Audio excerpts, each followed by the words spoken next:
So I've looked into circumcision, the history of circumcision. Please stop laughing at my circumcised penis. No, don't stop laughing. That's the wrong instruction to give at a comedy night. So it dates way back to the Middle East. The Jews do it as part of the Abrahamic covenant with God, that all male-born children will lose their foreskin so they can go into the kingdom of heaven. Some ancient tribes did it as a rite of passage from boyhood to manhood, and some did it as a practical measure. So if they were living in the desert, sand didn't get stuck under the foreskin. Now I can say to the ancient tribes of the Middle East, fuck you, okay?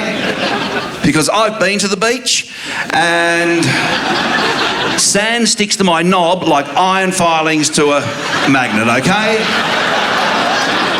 I go to the beach and boom, sand on my knob. Boom, I've got sand all over my knob. My knob's covered in sand. It's like a choc top being dipped in nuts. Full coverage. I wish I had some cover over the top of my knob so it didn't have sand all over it. Fuck you, Middle East. So is there an upside, I hear you ask? Well, there must be, and I think there is, and this is just a theory, and that is I think I'm probably better at sex than my older brothers. It's just a theory.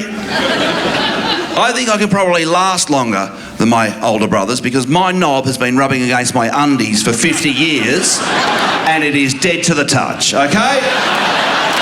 It is a lifeless nubbin at the end of my cock.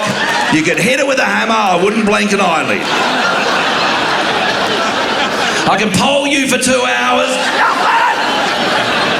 Nothing! I don't even know what that is.